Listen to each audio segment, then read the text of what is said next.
அஸ்ஸலாமு அலைக்கும். எல்லாம் புகழும் இறைவனுக்கே. இன்னைக்கு பார்த்தீங்கன்னா, ஒரு புதிய டாபிக்கோட வந்திருக்கேன். இது ஒரு புதிய டாபிக் இல்ல. எல்லாருக்கும் தெரிஞ்ச பழைய டாபிக் தான். பட் நான் பேச வந்திருக்கேன் புதுசா. அதனால அது புதிய டாபிக் அப்படின்னு சொல்றேன். அவ்வளோதான், வேற எதுவும் இல்லைங்க. என்னன்னு பார்த்தீங்கன்னா, வரதட்சணை பத்தி தாங்க.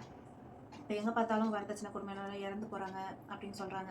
இப்போ ரீசெண்டா பார்த்தீங்கன்னா, ரித்தின்யா அப்படின்றவங்களும் பார்த்தீங்கன்னா இறந்து போயிட்டாங்க. அவங்க அப்பா அவ்வளோ நகை கொடுத்தும் 300ன்றாங்க, ஒரு ஒரு இதில் 500ன்றாங்க. அது எவ்வளோ நம்மளுக்கு சரியா தெரியல.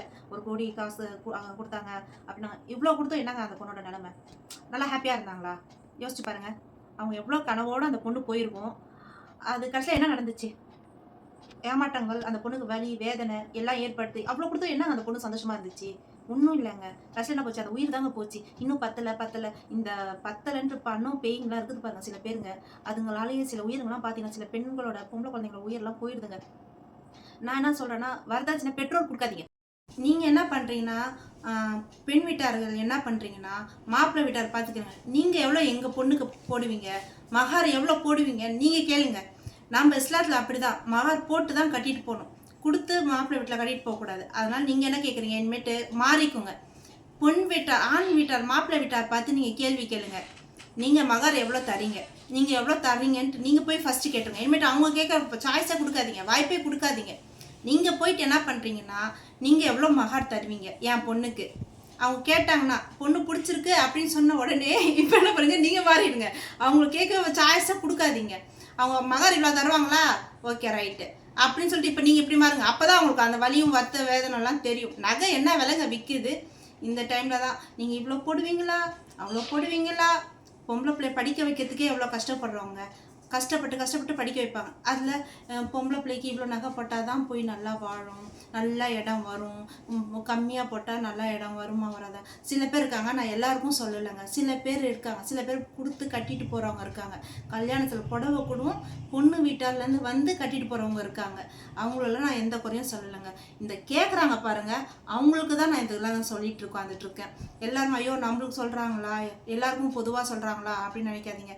யார் கேட்குறாங்களோ அவங்களுக்கு மட்டும்தான் நான் இந்த இது போட்டுட்ருக்கேன்.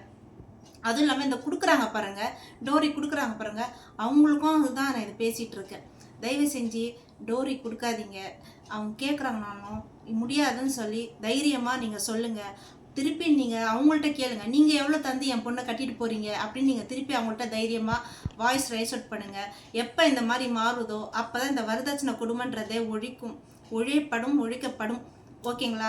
கவர்மெண்ட் என்னங்க சட்டம் போட்டு என்னங்க பண்ணுங்க? நிறையா அது பண்ணலாங்க. கவர்மெண்ட் என்ன ஒரு வீட்லையும் போய் பூந்தாங்க பார்த்துட்டு இருக்க முடியும்? நீங்கள் இவ்வளோ தருவீங்க, இவ்வளோ தர மாட்டீங்கன்ட்டு கவர்மெண்ட்டை கேட்டுட்டாங்க, நீங்கள் இதெல்லாம் வரதட்சணை தரீங்க, இல்லை கவர்மெண்ட் கேட்டுட்டு நீங்கள் கல்யாணம் பண்ணுறீங்களா? கண்டிப்பாக இல்லை. நீங்கள் இது பண்ணுறீங்க, ஆசைப்படுறீங்க, உங்களுக்கு பொண்ணு கொடுக்குறீங்க. அது கவர்மெண்ட்டுக்கு என்னங்க பண்ணணும் சொல்லுங்கள் பார்க்கலாம். நம்ம கவர்மெண்ட் இதுக்கு ஒரு ஸ்டெப் எடுக்கணும். அவங்க சொல்லிட்டு போயிடுவாங்க. ஆனால் இந்த பேரண்ட்ஸாக திருந்துறாங்க. பெண் பெற்ற பிள்ளைங்கள் பெண் வீட்டார் கொடுக்க மாட்டேன்னு எப்போ உறுதியாக இருக்காங்களோ அப்போ தாங்க இந்த வரதட்சன்றதே ஒன்று ஒழியுங்க.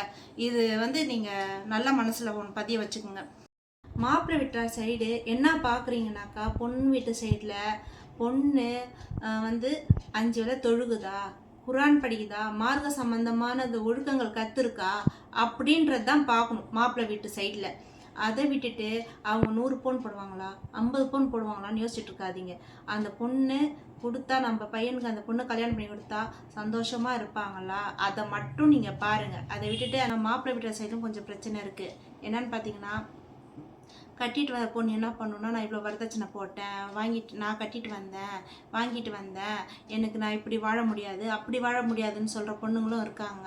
கொஞ்சம் இதாக இருக்கும், எங்கள் வீட்டில் நான் இந்த வேலைலாம் செஞ்சதில்லை, நான் இது பண்ணதில்லை அப்படி சொல்கிற வீட்லேயும் இருக்குது. அதனாலேயே சில பேர் மாப்பிள்ளை வீட்டு சைடுலையும் டைவர்ஸ் ஆகி போகிறவங்களும் உண்டுங்க.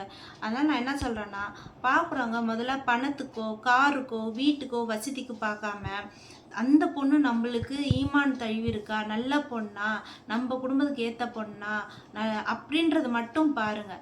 அதை விட்டுட்டு அவங்க இவ்வளோ போடுவாங்க, அவங்க ஹைஃபை, அவங்க ரேஞ்சு வேறு. என்னங்க ரேஞ்சு? எல்லாருக்கு முன்னாடி பார்த்தீங்கன்னா எல்லாம் ஒன்று தாங்க.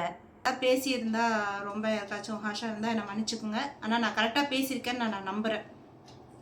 அல்லாஹ் ஹாஃபிஸ்.